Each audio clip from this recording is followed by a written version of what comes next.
GS knowledge চেনেললৈ পুনৰবাৰ সকলোকে স্বাগতম জনাইছোঁ। নতুনকৈ আত্মসহায়ক গোট এখন খুলিবলৈ হ'লে প্ৰথম খবৰ প্ৰস্তাৱটো কেনেকৈ লিখিব লাগে সেই বিষয়ে মই আজি ভিডিঅ'ত আলোচনা কৰিম। মই ইয়াত সাধাৰণ সভা বিষয়ে আলোচনা কৰিম। সাধাৰণ সভা স্থান তাজমহল গ্ৰাম্য সংগঠন, তাৰিখ 5-10-2024, সময় পুৱা 10 বজা, গাঁৱৰ নাম দিকৰাজান। আপোনালোকে য'ত সভা পাতিব সেই সভাৰ স্থানটো উল্লেখ কৰি দিব আৰু গাঁৱৰ নিজৰ গাঁৱৰ নামটো উল্লেখ কৰিব। সভাৰ কাৰ্যসূচী আপোনালোকে প্ৰথমতে কাৰ্যসূচীসমূহ লিখি তাৰপিছত বহলাই লিখিব পাৰে। মই ইয়াত প্ৰথমতে কাৰ্যসূচীসমূহ একেলগে লিখি দিলোঁ মোৰ প্ৰস্তাৱটো ছুটি কৰাৰ বাবে। 1 নম্বৰ প্ৰাৰ্থনা। এটি প্ৰাৰ্থনাৰে আজিৰ সভাখন আৰম্ভ কৰা হয়। আপোনালোকে যি প্ৰাৰ্থনা গাব সেই প্ৰাৰ্থনাৰ নামটো উল্লেখ কৰি দিব। 2 নম্বৰ পৰিচয়।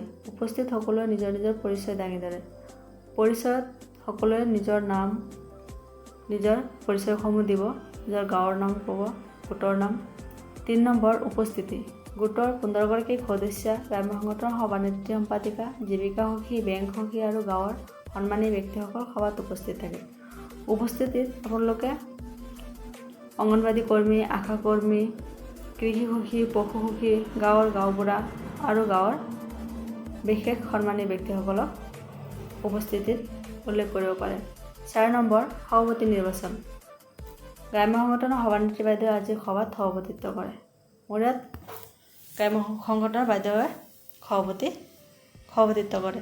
5 নম্বৰ সভাৰ উদ্দেশ্য ব্যাখ্যা। সভানেত্ৰী বাইদেৱে উদ্দেশ্য ব্যাখ্যাত কয় যে চৰকাৰে মহিলাসকল তথা গাঁৱৰ উন্নয়নৰ বাবে মহিলা আত্মসহায়ক গোটৰ ওপৰত অধিক গুৰুত্ব দিছে।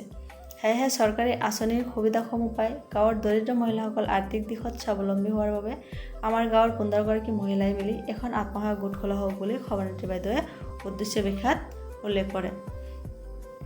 আপোনালোকে সভাৰ যি উদ্দেশ্য ব্যাখ্যা থাকিব সেই উদ্দেশ্য ব্যাখ্যাত আপোনালোকে সভাৰ যি বিষয়বস্তুবোৰ থাকিব মূল বস্তুসমূহ উদ্দেশ্য ব্যাখ্যাত উল্লেখ কৰি দিব।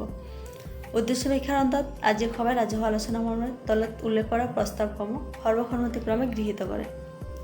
6 নম্বৰ প্ৰস্তাৱ গ্ৰহণ। 1 নং প্ৰস্তাৱ। আজিৰ সভাই ৰাজহুৱা আলোচনা মৰ্মে প্ৰস্তাৱ গ্ৰহণ কৰে যে গাঁৱৰ মহিলাসকল আৰ্থিক দিশত আগুৱাই যোৱাৰ বাবে 15 গৰাকী সদস্যই মিলি এখন আত্মসহায়ক গোট খোলা হওক আৰু 15 গৰাকী সদস্যৰ মাজৰ পৰা গোটৰ সভানেত্ৰী, সম্পাদিকা আৰু ধনবৰালী নিৰ্বাচন কৰা হওক। ইয়াত 1 নং প্ৰস্তাৱত ৰাজহুৱা আলোচনা মৰ্মে ইয়াত 15 জনী সদস্যৰ মাজৰ পৰা সভানেত্ৰী, সম্পাদিকা আৰু ধনবৰালীক নিৰ্বাচিত কৰা হয়। আপোনালোকে এজনীকৈও প্ৰস্তাৱ কৰি সভানেত্ৰী, সম্পাদিকা আৰু ধনবৰালী নিৰ্বাচন কৰিব পাৰে।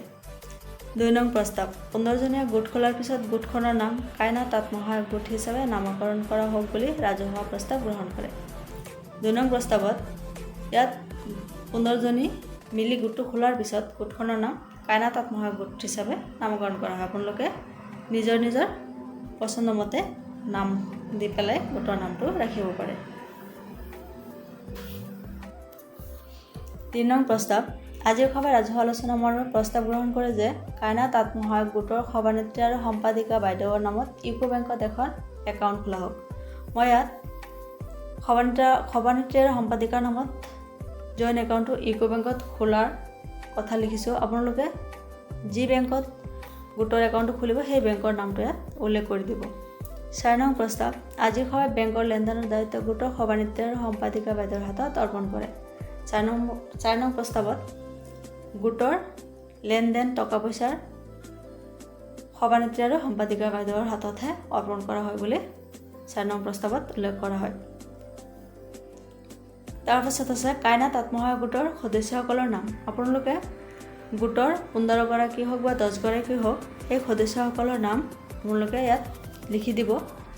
প্ৰথমতে সভানেত্ৰীৰ নাম লিখিব, 2 নম্বৰ সম্পাদিকাৰ নাম লিখিব, 3 নম্বৰ ধনবৰালীৰ নাম লিখিব, 4 নম্বৰত সদস্যসকল 5, 6, 7 বা 1, 2, 3 দি পেলাই সদস্যসকলৰ নামকেইটা প্ৰথমতে লিখি ল'ব।